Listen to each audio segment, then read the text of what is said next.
and kind of get vulnerable with you all about is mental health.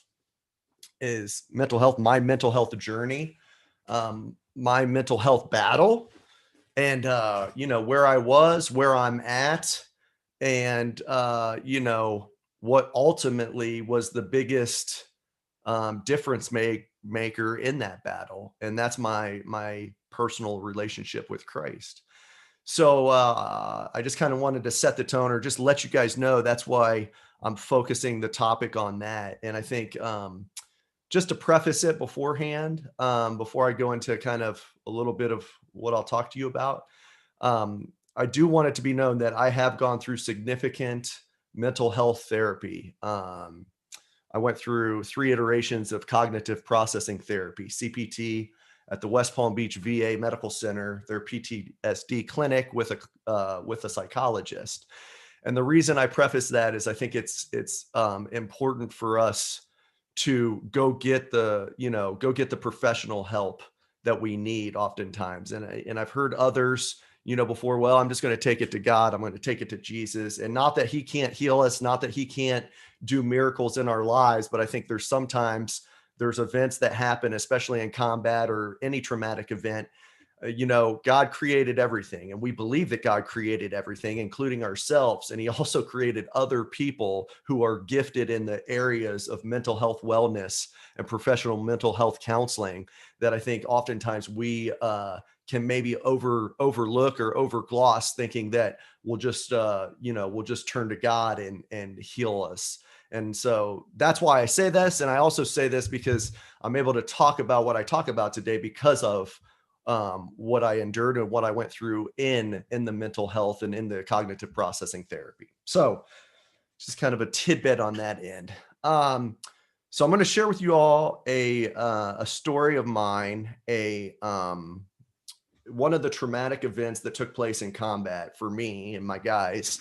And I'll just kind of go into it, and we can talk about what the Lord has done with it, what he did with it then, and what he's doing with it now. So to set the scene, this was basically almost, it was March or April timeframe of 2004.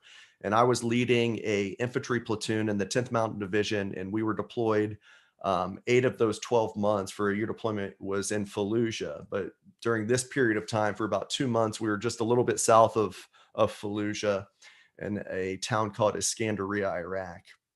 And there was a main route in Iskandariyah, a main road that was just constantly being hit by IEDs, almost every single day, and blowing up coalition convoys on their resupply routes. So my infantry platoon, I only took half the platoon out that night, so there was only 2 squads going out, and we were going to conduct counter IED ambushes along this route in order to prevent the bad guys from placing IEDs on the road. We were going to set up little small ambushes in a farm field on the east side of the road, overwatching this road. So we took about 4 vehicles out, and we did a convoy to this farm field, and we circled kind of the wagons or the Humvees up in the farm field as our patrol base, and then we dismounted, and I was leading about two squads to their counter IED ambush locations. And this was probably about midnight, because we're going to overwatch it from about midnight to 4 in the morning was the mission, was the time frame. So I was going to go with, we broke the teams up into actual fire teams. So about 5 guys each. So we could have multiple ambushes covering like almost, 1.5 kilometers of territory, because that was kind of the main section of the road that was getting hit by all these IEDs. And I was going to go, or I did go with my lead fire team, my most northern fire team, because they were going to be the furthest away from everybody else. I wanted to have kind of command and control over that element. So my RTO and myself joined that fire team of 5 individuals to walk to the most furthest location north. And there was 7 of us total. So as we're walking through this farm field in the middle of the night, and we're under nods and night optical division devices, and we're walking through, and we're going through almost like a wheat field is the type of farm field. And we're kind of going uphill a little bit, not a huge escalation, not a huge incline, but a little bit uphill was where we were walking through this farm field. And lo and behold, out of nowhere, we came under AK-47 fire. And it was a near ambush. So it was with it was with hand grenade range. So it's within 35 meters that we started receiving the AK-47 fire. And luckily, looking back on it now, the fire position of the individual shooting at us, because they were more elevated than us, they were just shooting right over the top of us, just a few feet over our heads. But because of that incline, luckily we weren't, no one was getting hit yet in my fire team.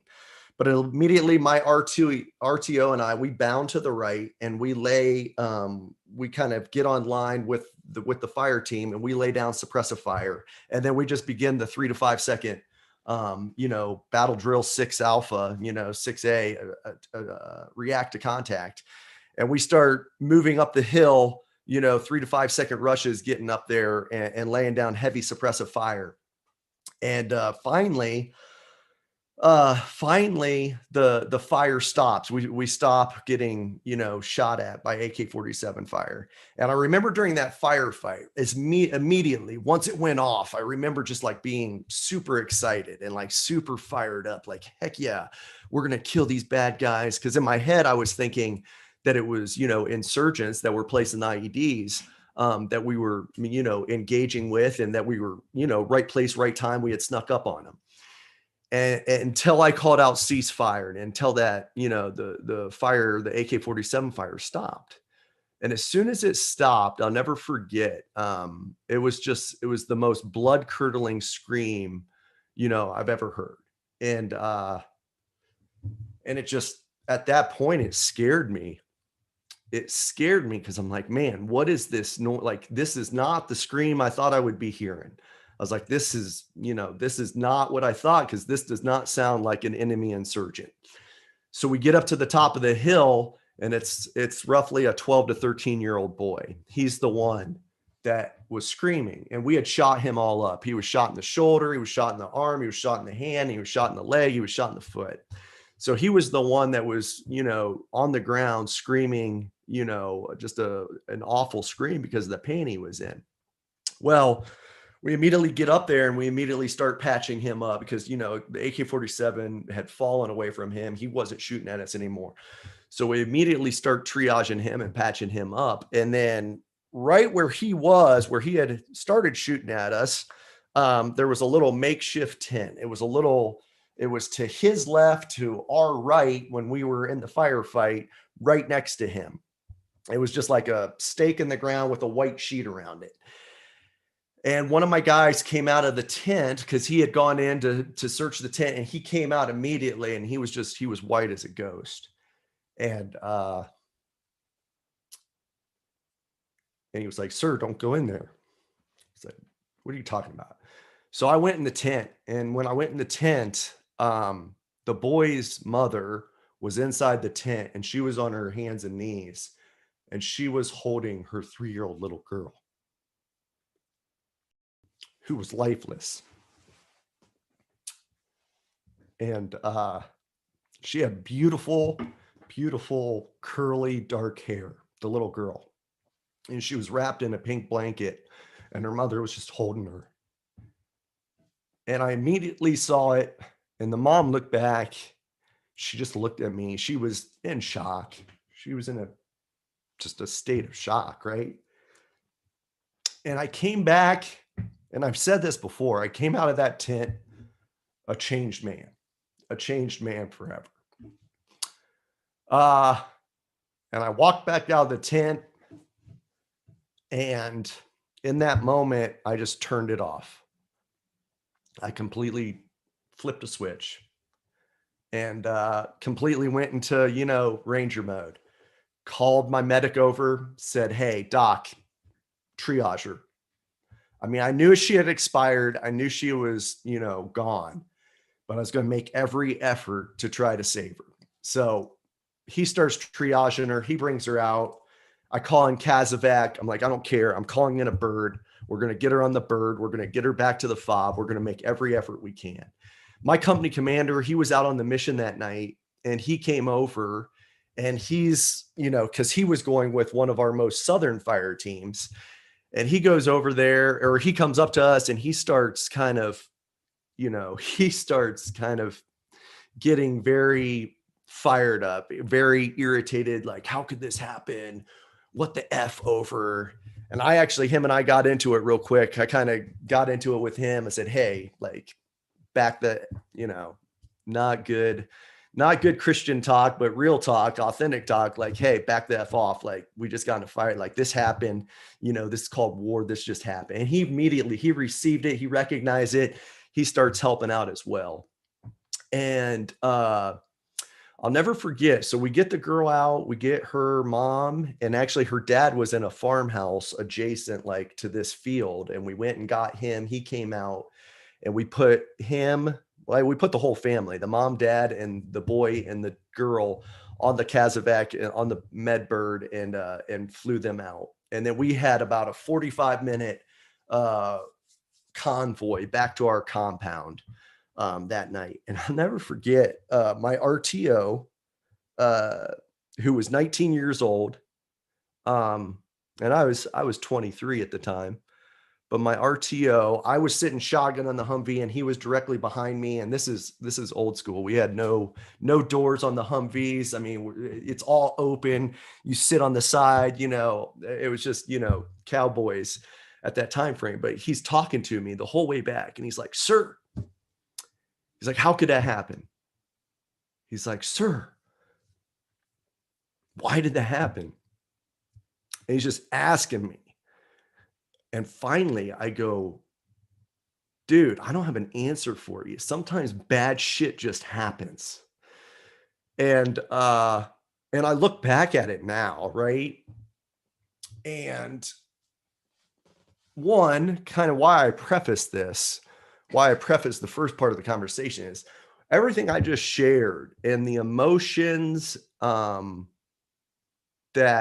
I'm able to even express now. I've had more times, when I first was going through this, the emotions were very, very strong. I mean, where I'd just be sobbing and sobbing and sobbing, finally getting this out and telling this story. And the way I had to do it was I had to write it out. Part of cognitive processing therapy is sitting in it and writing it out, and writing the totality of it out. Because for so long, what I had done is I had shut it off. I had become the man who came out of that tent and didn't let what happened inside that tent try to ever affect me. I would justify it by saying, I didn't know that little girl. That's just war. That's just combat. Bad stuff happens. And I never allowed for myself to go through the grieving process, to feel that, to know that's a life. That's a life that God created. That's a life that Christ created. And it's okay to be sad. It's okay for it to emotionally hurt, even now, even still. And so that's part of the reason why I wanted to share the story, is because mental health is important. And we got to be able to share these stories, and we got to be willing to do the work. And that work means sitting in it. It means not running from it. It means not justifying it by telling ourselves falsehoods about ourselves, telling ourselves falsehoods about others, or just completely kind of what my hallmark was, which was avoiding it at all costs. I would just bury it, or what I perceived as burying it, and what I thought I could just ignore it and just never talk about it. And that was war, and that was then, and now I'm new, and that doesn't affect me. And it just doesn't happen that way. Our bodies, our brains, the way we process information, physiologically, psychologically, it just doesn't happen that way. And so I'm a big proponent in advocating for mental health, and going through it, and allowing for the darkness of the events that have taken place in us. It doesn't have to be combat. It doesn't have to be an event like mine. It can be any type of event that's, traumatic to us, or even just a high impact event in our life, whether that's childhood, whether that's adulthood, whenever it is. There's an acronym in Ranger School and in infantry. It's called SILS. And it stands for stop, see, look, listen, smell. And what you do is when you're in a, when you're walking through the woods, oftentimes during a patrol, you need to conduct sills. Stop, see what's around you, really look even further than your immediate, seeing. Look deep into the woods, listen to hear what's going on, and then smell. And I say that, that's a military acronym, but I wasn't performing sills on myself. I didn't take the time to tactically do that pause and to perform that. I just continued mission. Okay, well, get out of the army. I'm going to find something else that I want to, really do. And then, join the FBI and got back into national security matters. And then when that wasn't fulfilling the void that I was looking for, well, okay, let me pursue launching my own security consulting company, and went in to pursue that. And I will say it's only in a way in which God can do it, but in 2017, he got my attention. I didn't come to him. It was actually more, he got my attention so grand, so in such a way that only he can do, that it got me to the VA, and it got me to evaluate my mental health, and um, it got me to evaluate that, okay, maybe I do have PTSD. Because at that point in time, up until that point, there was one instance in 2013 that I did reach out to the VA, to see if maybe there were some issues I was having. Because my biggest thing is I could avoid all the things of the past, and then I was emotionally detached.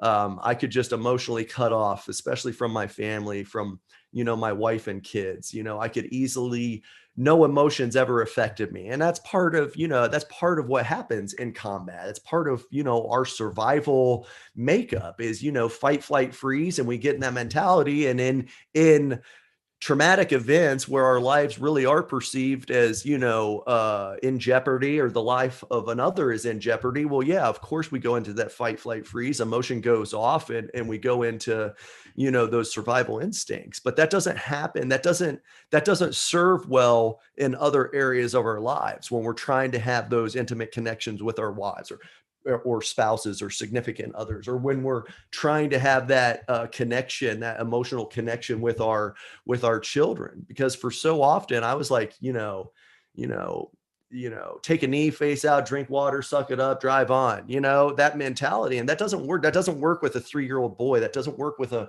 5-year-old daughter. I mean, I wasn't so extreme that it was, that they were in jeopardy or unsafe or anything like that, but it still wasn't from a loving, nurturing place until 2017, until that, proverbial IED went off in my life to get me that help. And me really sitting in all of this, and grieving all of that, um, did, healing really start. And that's where, I got to tell you, it wasn't until I allowed for Jesus to come into every part of me, every absolute part of me, because I was great at giving Jesus 90% of my life. I was great at giving him 95% of my life. I was great at giving him 99.5% of my life.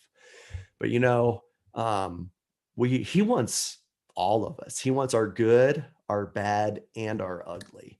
And I think until we're willing to give him our good, our bad, and all of our ugly, at least my experience has been, until I was willing to give him all of that, was he going to line up everything that needed to be lined up. The psychologist that I had at the VA, that was the top of her game, top of her field, and just the ability of what she was able to do with me in there.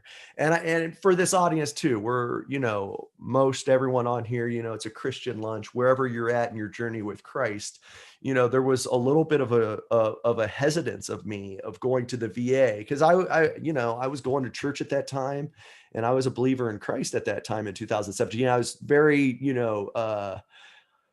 concerned, or there was a little bit of resistance in me, like, oh, well, the VA, it's going to be, there's not going to be any, any spiritual or Christian aspect of that. And that's how God works. That was a fear of mine. And I prayed about it before I went in. And at the VA clinic there, you had to go to these 4 PTSD orientations before you started, well, during the whole process of of starting on that plan. And the first PTSD orientation I went to, they kind of giving you the rundown of all the different, options and everything else. And they're like, oh, we just started a new group here at this VA. It's called the Healing Combat Trauma Group. And it's actually Christian based, biblical led, and it's by the chaplain and by a psychologist in its group. And I'm like, all right, God, like, there you are. Like, there's your sign. Like, you know what? You show up abundantly more than I could ever ask. And that group, I will tell you, that Healing Combat Trauma group, that was the first time I really saw what Jesus meant by the church, what Jesus meant by, and it was made up of like probably 12 to 15 of us, mostly Vietnam veterans, and then the chaplain and the psychologist. And it's through Crew Military is the book. It's called the Combat Healing Manual, which, Merrick, I can get to you after this, because it might be a good resource for this group.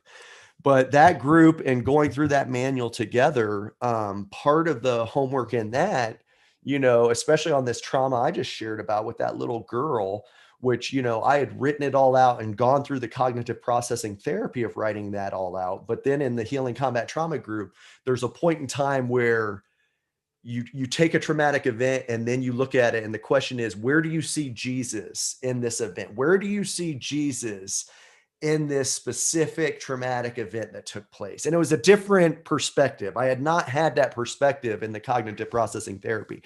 So one Saturday morning, I went to write it out, and it took probably about 2.5 hours to write. And I'm a hot mess, but I'll never forget. I mean, I never forget where I was. I was on the back patio of our house in Florida, and just overcome with, sadness, but at the same time, peace, because where I saw Christ in that, when I sat on that, is I saw Christ holding that little girl in his hands, in his arms. And I saw him like hovering above us by like 30 to 35 feet in the middle of that night, just holding us. And he was weeping too. He was crying when I was just sitting on this. And he was crying for all of us. He was crying for every single person that experienced that night, because it was not that little boy's intention to shoot on us. He thought we were robbers coming up on him and his sister and mom in the middle of a farm field. He didn't know that we were coalition forces. We didn't know that was a little boy shooting at us with an AK-47. We thought it was bad guys that were trying to place IEDs in the road. And so, the power in acknowledging that, it was no one's intention that night for that to take place, really released a burden, I think, on me, because for so long I had, and it was specifically because I was so excited during the initial contact. That's the adrenaline rush and the, all the chemical release in the brain. But I remember just having this overwhelming feeling of guilt because of the excitement in that, in that firefight. And then once I realized that, it was not my intention, it was none of my guys' intention, it was, the most horrific outcome that could ever happen, the loss of an innocent life. And part of it too is, we have to ask the why, right? We have to ask the why. Yeah, that's part of that, process. And what I came to found is, often most of us will never get that answer. We'll never get the why answered until we're united with Christ in heaven, right? We won't get the why. But if we can get to the how it can be used for good, if we could get to the how can we use this pain and this hurt and this tragedy for good, and the way I've come to kind of do that is this, by sharing it, by sharing her story, sharing our stories, sharing Jesus' story, the love of him, the love of what he's able to do when he's able to pierce our hearts, and we allow for him to pierce our hearts all the way to our core, to get rid of the mar and the muck and the blood of, a lot of times our own self-inflicted stuff through sin, and sometimes through the stuff of others. I think the heart is pure when we're born, right? But it's all the stuff that's added to it through our life experiences, whether from ourselves or from others, that gets mucked and marred. And that's why we need the piercing of Jesus, the piercing of our heart again, to be renewed in him, to recognize, what he's able to do to our hearts when we're willing to give him all of us. So that's what I wanted to do. I also want to know, hey, yeah, I shed tears. I shed tears today. And I will tell you, I was never able to cry. The only two times I cried after the military, or like as an adult, the only two times were the birth of my daughter and the birth of my son. And both of those times, they felt foreign to me. They almost felt like an out of body, like I was behind myself as I was there, crying, holding them right after they were born. And that was the only two times I had really cried until this happened in 2017, until I went through all the therapy and did the work, and did that. So I want you to know, like, I don't have shame. I don't have insecurities about, because the way I look at it is like, God gave me that. He gave me the ability to cry again. He gave me the ability to feel again. And in feeling sadness, he also gave me the ability, because this is a sad story, he gave me the ability to feel joy, to feel happiness, to feel contentment, to feel love in a way that I've never been able to feel before. So while I'm able to express sadness and tears do come, I want you to know, I don't, I'm not embarrassed by it. I'm not ashamed by it. It's a natural process that he's given to all of us. I think oftentimes we've got to flip the script on, especially on the male combat veteran. We got to flip the script on what masculinity means, what masculinity looks like. And, I look to King David often in that. I mean, you go to Psalms, and I mean, there's so many times, because I love his heart, because he pours it out to God. And I mean, he gives him his good, his bad, his ugly. And I love that, because that's a form of worship. And so I guess I share that because, sometimes after these people are like, oh, sorry that, and like, don't feel sorry. This is, I consider this joy. I consider this something that he's actually gifted back to me. So also, one other thing, and I know this is a ramble, Merrick. I know this is a ramble, so forgive me on that. But one other point that I'd be reminiscent if I didn't share is, in that 2017 timeframe, I did have suicidal thoughts. I did have, and that was finally what got me to the VA. And I had some in kind of like early middle school years. I had some fleeting thoughts every once in a while. But then when these came on in 2017, and it's what got me to the VA. It's finally what was like, okay, like, and I hadn't had those in so long, and it terrified me. And it got me to the place where I was like, okay, I've got to get to the VA. And I went on a Monday morning and said, hey, I'm not leaving here until you see me. And to their credit, they saw me that day. They did the initial evaluation, and then they did a follow-up the next day. And then the next week I was in at the VA at the PTSD clinic. But I share that because we got to talk about that. You're not alone. If there's anybody else out there that's, had them or having them, but where they can grab a power on us, just like the story what I shared, where there's power to the enemy is when we let them stay in darkness, when we let them stay inside and we don't bring them to the light, when we don't bring them to the light of audibly declaring them, and when we don't bring them to the light of Jesus, and when we don't bring them to the light of others. So I share that because I want that to be known, because I don't want that to go unspoken, and for others, wherever we're at. We got to recognize that we got to do something. We got to do something because we're still losing that battle of too many a day taking their life. So we got to talk about it. We got to make it known that it's prevalent and it happens.